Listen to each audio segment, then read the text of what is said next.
Welcome to the Wellness Effect. I'm Seth Muli. In this episode, Teddy Mosomothane, CEO of Bankmed, joins us to further our discussion on stress-related matters and how the healthcare system can actually help address stress. Thank you for joining us again. I'm pleased to be here again, Seth. So you lead one of the biggest medical schemes in South Africa. You are the captain of the ship, the chief executive officer. I'm pretty sure you deal with a lot of stress. How do you handle it? Yeah, Seth, it's a very good question. Yeah. I think I'll definitely address the question in as far as how I deal with stress at a personal level.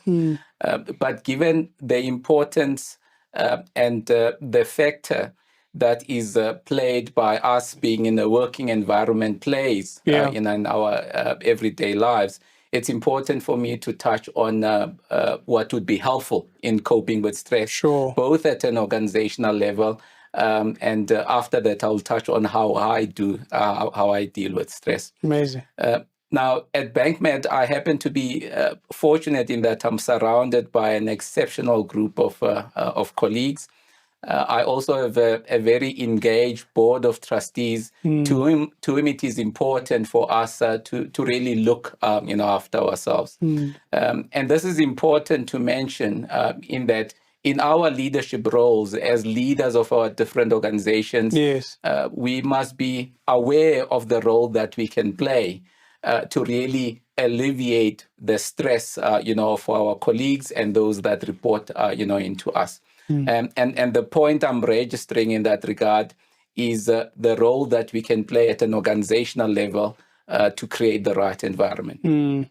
Secondly, at Bankmed, amongst the values that we subscribe to, there are two that I want to touch on now, and these include balance and caring. Now, I'm touching on those specifically in that all progressive organizations, I would argue, have some values that are closely related to what I've just outlined, which are aimed at expressing an aspiration to care for their human capital. And it's important for all of us in our leadership roles to ensure that we have some mechanisms to breathe life into these values so that they don't just end up being writing on the wall. Absolutely. If you know what I mean. So that's a second, aspect that I want to touch on still at an organizational level. Now, within Bankmed, one of the things that we have, adopted is to have organizational well-being as an agenda on, in as far as our staff meetings are concerned. Amazing. And the executive committee meetings. It ensures that we are intentional about looking at this at this aspect, and encourages us to do a bit of a sense check about where we at from a stress perspective and a well-being perspective. So these are things that we certainly do, and I'm encouraging other organizations to pay attention to these things because it will certainly go a long way in alleviating bad stress that many of us can be exposed to. Amazing. Now, at a personal level, which is closer to the question that you are raising, one of the things that helps me is to plan for what I need to do. I tend to overdo it a bit, but it certainly helps in making me a lot more confident once I know that, I'm ready for whatever we need to do. So planning properly goes a long way in alleviating stress. As far it certainly works for me. I don't know if it works for other people. Secondly, now in the leadership role that I find myself in, it's important that I take charge so that, we give direction. But you must take charge in a manner that is very inclusive and makes use of the resources that you are surrounded by. And this is one of the things that, I optimize. And again, I'm fortunate in the environment that I'm operating in because I have people who are keen to assist. They are experts in their, different areas of responsibility. So even though I find myself having to take charge and give direction, it becomes easier when I call on the support that is available, around me.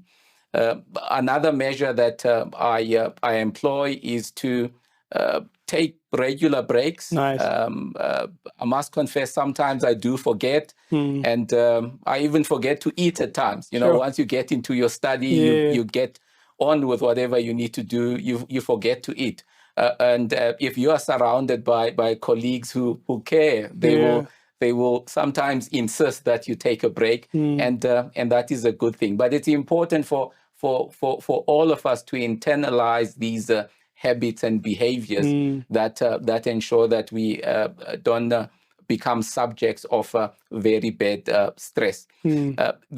The last one is really about exercising. Yes. And I prefer to do this at home on my treadmill.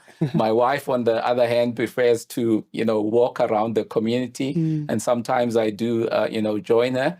And what also works for me is learning to switch off, which is sometimes very, very, very, very tricky because of the desire to get to the end of whatever you need to deliver on. Yeah. And talking about that, it becomes important to make sure that as you engage in the deliverables that you are entrusted with, you must enjoy them as a journey. You know what I mean? Instead of pushing too hard, to the end, and embrace any learnings that you pick up in the course of that process. The last one, Seth. Yes.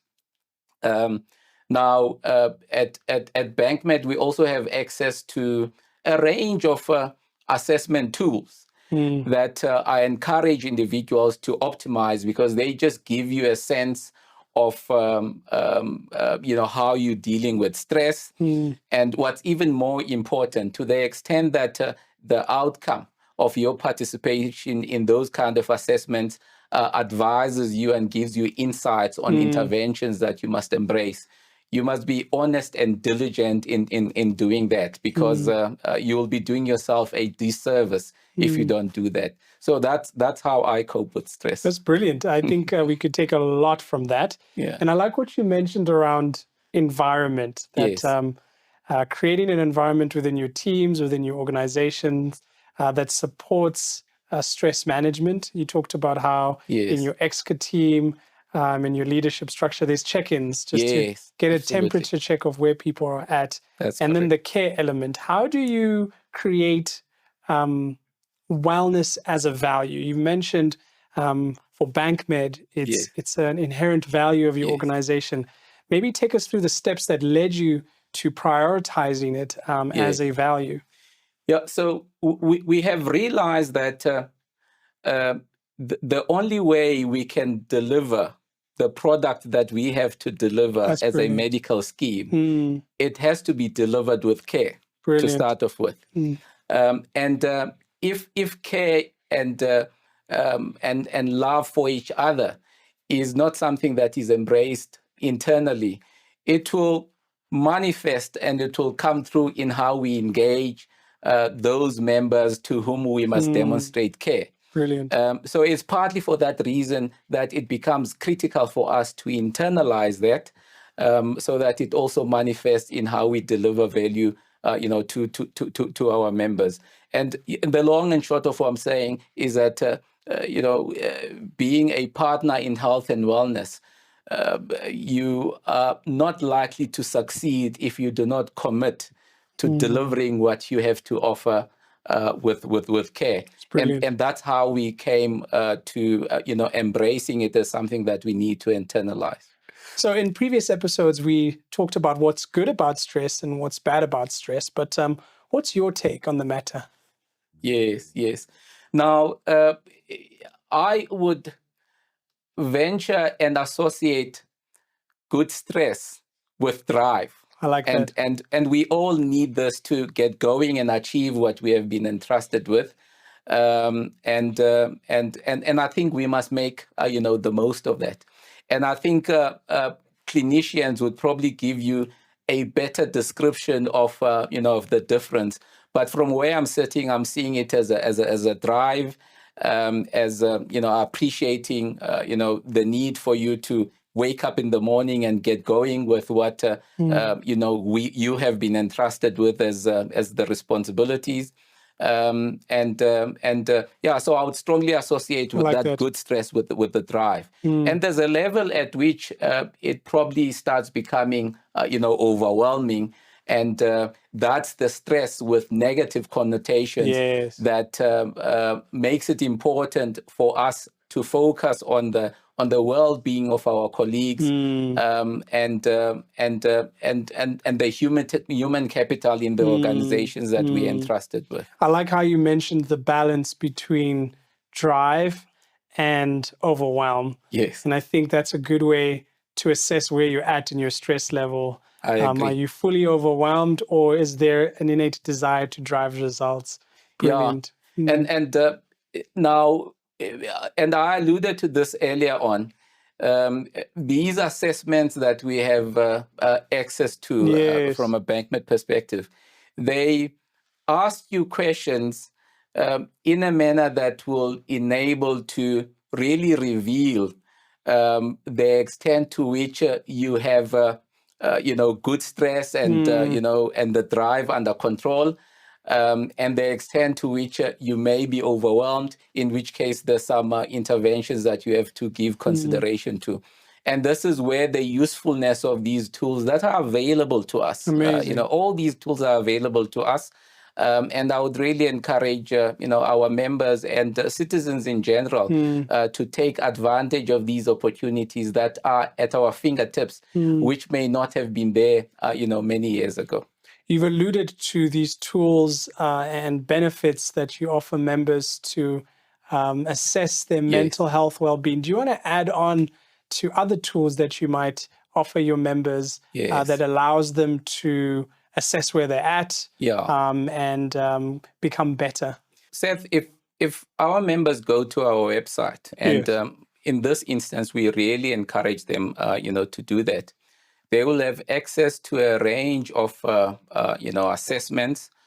And if they go through those assessments, they will give them some insights that will enable them to get a sense of whether or not they are suffering from bad stress, if you like.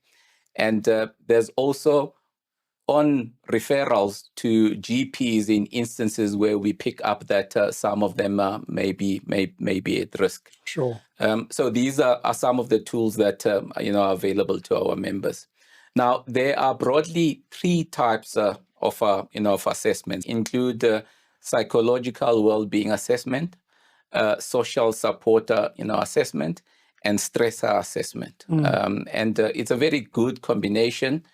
Further to that, we also have a mental health program. And earlier on, I touched on the fact that the partnership that we have with our employer group clients encourages us or enables us to co-create solutions that are more responsive to what our employer group clients pick up. We also provide support via the South African Depression and Anxiety Group Support.